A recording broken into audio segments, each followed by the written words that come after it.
fracturas en las relaciones familiares. También pueden marcar el 518-40-98 para que hagan todo tipo de preguntas sobre este tema central del día de hoy. Johnny Cruz Bolaños es nuestro primer invitado. Johnny es profesor de psicología de la Universidad Cooperativa de Colombia. Así que lo saludamos ya mismo. Johnny, buena energía para ti. Bienvenido. ¿Cómo estás? Muy buenas tardes. Buena energía para ti, psicólogo. Gracias por estar con nosotros en esta oportunidad. Muchísimas gracias. Gracias por la invitación. Empecemos, Johnny, hablando de este tema de las fracturas familiares. ¿Cuáles son esas situaciones que se presentan más comúnmente que desencadenan en fracturas de esas relaciones tan importantes como lo son las relaciones en nuestra familia? Bueno, ok. Las familias, como todas las agrupaciones sociales, sufren fracturas por diferentes causas. Puedo decir que en el caso del contexto de los consultorios clínicos, de la atención clínica, hay algunos factores que son personales, digamos, que tienen que ver mucho con las personas que conforman estas familias. Hay otros aspectos que son externos, económicos, sociales, y también hay unos eventos que son inevitables, como lo son la pérdida de un familiar, alguna situación catastrófica que de algún modo modifica la dinámica y la cotidianidad de las familias, y que a veces por la dificultad de no saber cómo enfrentar esas situaciones, claro, terminan fracturando las familias. Y genera caos, ¿no? Caos. Bueno, psicólogo, yo me quiero meter más por el tema del divorcio. Cuando hay esa ruptura tan grande y tan fuerte, pues las familias claramente se dividen, pero ¿qué papel juegan, ejemplo, los abuelos o los familiares que están cerca frente a esta ruptura? Sí, digamos que el divorcio es un fenómeno cada vez más común, ¿no? Se vuelve, digamos que respuesta a los cambios que están teniendo las familias actualmente. Los divorcios son algo para lo cual la familia no se ha preparado. Históricamente estamos preparados para tener una familia feliz, para tener una familia hasta que la muerte nos separe, como lo dice.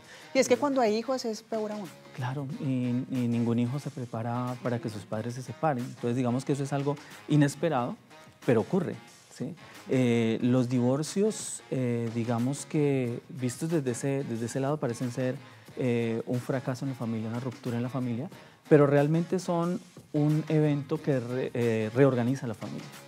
Es decir, el divorcio puede entenderse también como el fin de una relación, más no el fin de una familia. Exacto. Y creo que eso es lo que hay que orientar, ¿no? De pronto uno encuentra mucho en consulta eso.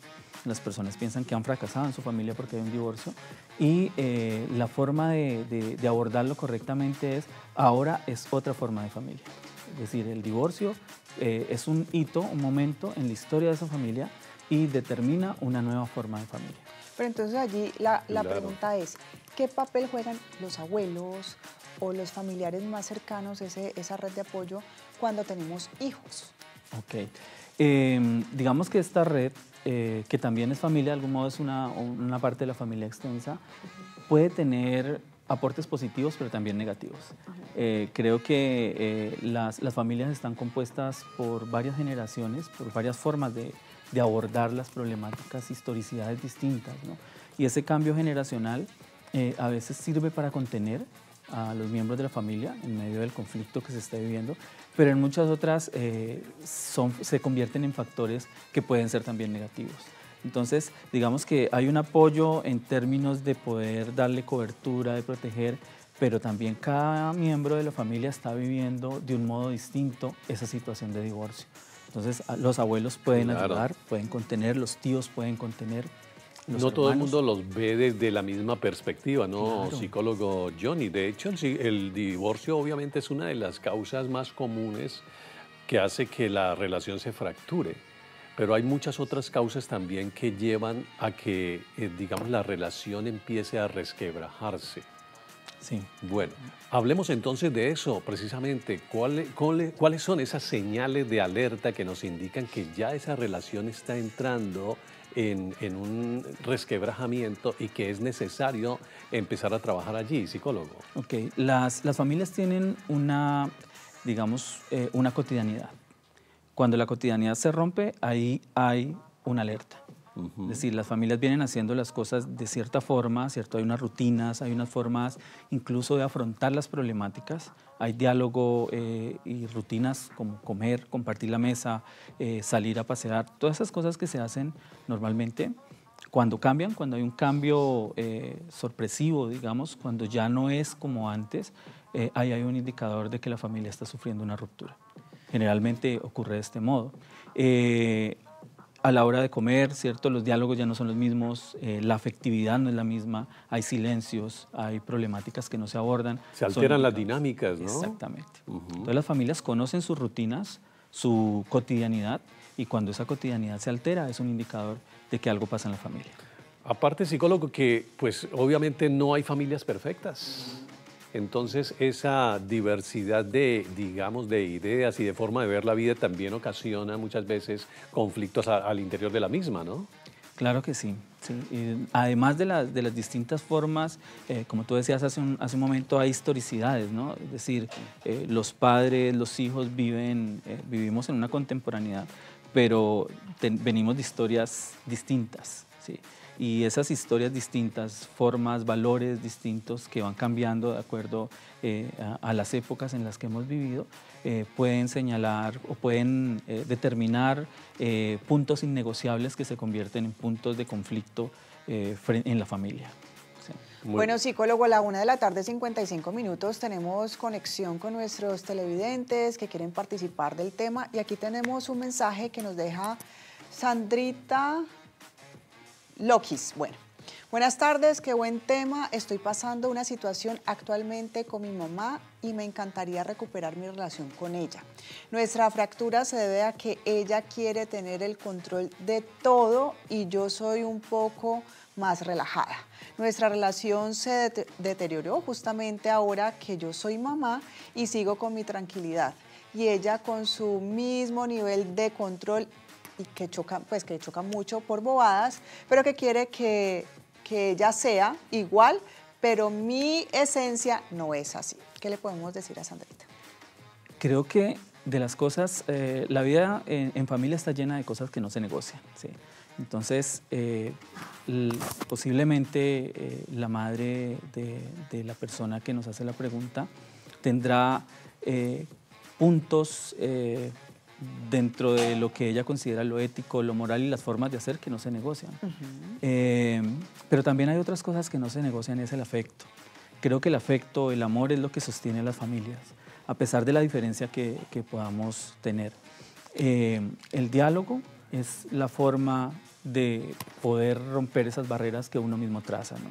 Es decir, hay cosas de las que no se hablan, hay cosas que no se negocian, sobre las que no se quiere hablar, por ejemplo, pero hay otras formas también de dialogar, desde el afecto, ¿sí? Desde el metalenguaje, ¿no? Es decir, no todo es directo, a veces hay barreras, entonces las imposiciones de pronto, las posturas de poder, de control, de autoridad que está ejerciendo la madre, detrás de eso hay unas preguntas, hay unos temores, ¿no?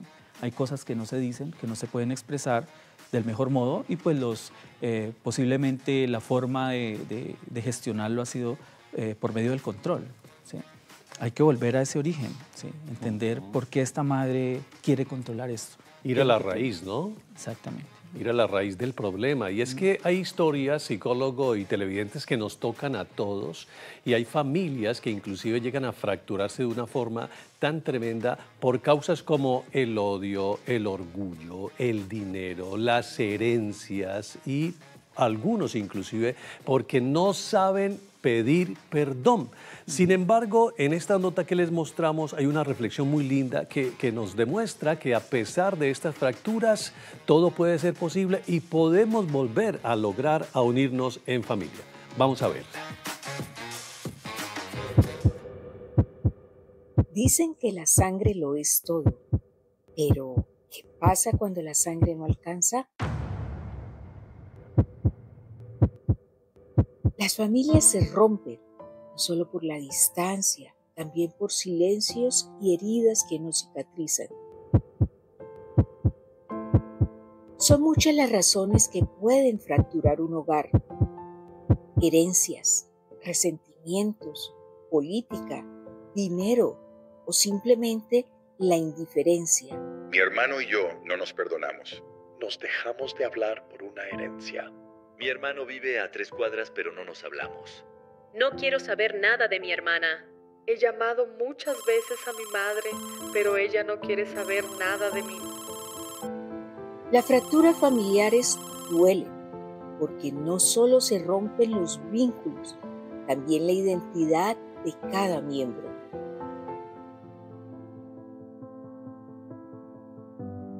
Aunque las heridas familiares dejan cicatrices, siempre hay un lugar para el perdón, y a veces un simple llamado puede ser el primer puente para reconstruir lo perdido. Cuando la sangre no alcanza, siempre queda la posibilidad de elegirnos de nuevo. La familia puede romperse, pero también puede volver a unirse. Hermosa nota de Carmenza Libreros para reflexionar sobre nuestro tema central del día de hoy. Sí. Así que, psicólogo, ahí nos preguntamos entonces cuál es ese impacto emocional que tiene el distanciamiento, como lo veíamos en la nota, con un familiar cercano. ¿Cuál es ese entonces impacto emocional, querido psicólogo, que tiene el dejar de hablar con un ser querido durante mucho tiempo en nuestra salud mental? Ok, bueno, los existencialistas planteaban que existimos para 3 generaciones, más o menos. Para 3 generaciones. Es decir, es para las personas que somos realmente importantes. Después de nuestros abuelos, que seamos abuelos más bien, nuestros nietos, nuestros hijos, nuestros nietos, seremos olvidados, posiblemente. Entonces, y esas personas, que son las que conforman nuestra familia, son lo más significativo, son lo que nos da sentido sobre la existencia. Entonces, las fracturas en esas personas que realmente son significativas, pues tienen un efecto brutal sobre el resto de nuestras vidas. Podemos tener mucho éxito, pero vamos a sentirnos que algo falta, que hay un vacío, una tristeza profunda, porque la gente para la que realmente significamos la hemos fracturado esa relación. Por ejemplo, de las cosas que más se dificulta en las rupturas familiares es recuperar la posibilidad de volver a dialogar, de volver a establecer un contacto emocional con el otro.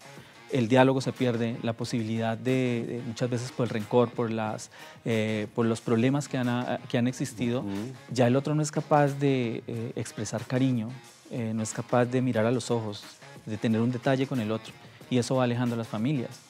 Si nosotros tuviéramos conciencia de lo sensible que es la familia, que es una etapa de nuestras vidas realmente corta, tiene fecha de caducidad, cada miembro de nuestra familia. Tal vez la valoraríamos más y haríamos esfuerzos tremendos por no fracturarlas. Pero escúcheme este caso en redes sociales que me llegó ahorita y realmente me llama demasiado la atención. Diana Rayabajo 15 nos dice lo siguiente, que era una familia súper unida, pero que su hermana se casó con un personaje y ese personaje empezó a abusarla sexualmente durante 3 años. Ella decide decirle a su familia, pues como es una niña, no le creyeron. El caso es que pasa un tiempo, esa hermana tiene una niña y cuando la niña empieza a hablar, cuenta que el papá le tocaba sus partes íntimas. Llevan 10 años sin hablarse claramente, pues, obvias razones. Entonces, ¿qué decirle a esa persona? Sí, creo que aquí pasamos a un contexto complicado, ¿no? Y es que tampoco podemos idealizar la familia como un lugar único. Sí, seguro. La familia, sí, exactamente. Tenemos que priorizar también la seguridad de nuestros seres queridos. Las familias también pueden convertirse en contextos peligrosos. A veces la gente utiliza el concepto tóxico, pero pensándolo en términos de ambiente es válido, ¿sí? Si el sostener una relación con ciertas personas de la familia significa un riesgo inmediato, hay que tomar distancias. Sí, hay que advertir esas cosas. La prioridad es la protección de los seres queridos, de los seres amados. En el caso que narras, hay una tercera persona que entra a la familia, que ingresa a la familia y produce una ruptura en este sentido. Muchas personas tienen que alejarse de sus familias para sobrevivir, para poder sostenerse y para no fragmentarse ellos también, porque saben que su seguridad, lo que son, está amenazado dentro de ese mismo ambiente. Entonces, a veces retirarse es una opción, pero también es afrontar como familia la situación. Pero y entonces el perdón no existiría. El perdón existe, sí, y creo que es válido, pero también hay límites que no se pueden cruzar. Sí, o sea, si una persona, si ocurre estas situaciones dentro de la familia y la familia silencia por evitar el conflicto. ¿Qué es lo que pasa en Claro, este caso? Silenciaron entonces totalmente. están revictimizando a alguien de la familia. ¿Sí? De lo que más hace daño dentro de la familia son los silencios, las cosas que no se dicen. Claro.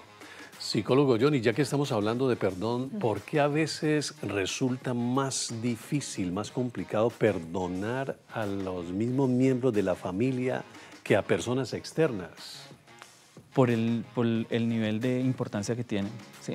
Es decir, es muy difícil de las personas que uno tiene más amor, que son las que más le significan, recibir el daño o recibir el conflicto de parte de ellos, porque son tan importantes, entonces por eso el perdón es tan difícil de lograr. Y pues, como te decía hace un rato, no se debe idealizar como es que es un deber ser y a la familia hay que permitirle todo. No, la familia también tiene que asumir esos conflictos. Y esa es la parte más difícil porque implica unas responsabilidades que no todo el mundo está dispuesto a asumir. Y es justo ahí donde concluimos con lo que dices, que esas rupturas familiares deben remendarse por el bien de la familia, porque necesitamos precisamente generar un ambiente que nos permita tener una armonía y convivir en familia como tenemos que ser. Vamos a ver esta nota. Un quiebre o ruptura en la estructura familiar puede ser física o emocional, ya sea por un divorcio, la muerte o distanciamiento. Puede ser temporal, pero en otros casos el quiebre ha sido histórico, de generación en generación. Muchos de estos patrones se dan de generación en generación por divorcios, por males entendidos entre hermanos, por discusiones incluso entre los padres. Y lo que hacemos con esto es llevar este patrón a nuestros hijos y a sus futuros hijos. El árbol genealógico se altera porque desaparecen personas o no han existido en nuestra vida e historia, por no tener cercanía física o comunicación. Peor aún, por no tener un familiar quien nos quiera contar de la existencia de otro consanguíneo.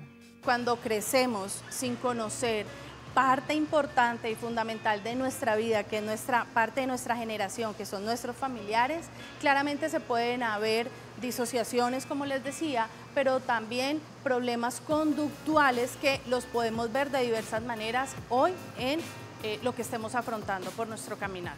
¿Cómo podemos romper estos patrones? Definitivamente haciendo un proceso de sanación de nuestro árbol genealógico, en amor, en conciencia, en luz, pero sobre todo con terapia.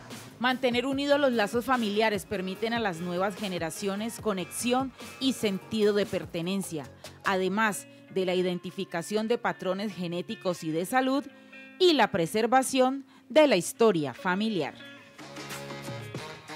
Mi querida Jackie, gracias por esta extraordinaria nota, 2 de la tarde, 16 minutos. Mi querido psicólogo, hace un par de meses hice una terapia que está ahorita muy en tendencia, que se llama constelación familiar, porque no lograba entender muchas cosas de mi familia y de alguna otra forma me logró abrir la mente y pude comprender ciertos patrones que traía y pude solucionar muchísimas cosas. ¿Esas herramientas sí son necesarias para de pronto podernos ayudar y avanzar en el proceso? Sí, claro que sí. Bueno, no solamente las constelaciones familiares, existen muchas otras terapias en psicología, pero básicamente lo que permite es la recuperación de la posibilidad de conversar y de gestionar el conflicto. Hay que entender que las familias están compuestas por personas diferentes, con estructuras diferentes, digamos que hay unas estructuras de personalidad que son muy individuales, y cada una de esas estructuras tiene potencialidades, pero también tiene unas dificultades. Por ejemplo, a una persona le puede ser muy fácil expresarse emocionalmente, pero a otro no. Y esas dos personas pueden estar dentro de la misma familia. Es decir, cada persona expresa sus síntomas, sus formas de ser. Entonces, para la reconstrucción, digamos, de los lazos familiares, de la comunicación, para volver a recuperar esa cohesión dentro de la familia, es necesario saber quiénes son los que lo integran, que cada uno tiene unas formas de expresar, unas necesidades, unas barreras también, que las determina también lo que es, quién es como persona, y un ambiente también, que es el ambiente familiar. Entonces, ejercicios como ese permiten ver esa generalidad de la familia, la historicidad, el rol que ha tenido cada uno de los miembros que lo integran. Bueno. Qué bien, psicólogo Johnny Cruz, sí, es el reconocer también la vulnerabilidad y en un momento dado tener la gallardía de pedir perdón en busca de una reconciliación y una sanación familiar, ¿verdad? Muchísimas gracias, doctor Johnny Bolaños, profesor de psicología, por haber estado con nosotros hoy aquí en Tardes del Sol. Buena energía. Buena energía, psicólogo. Gracias por acompañarnos.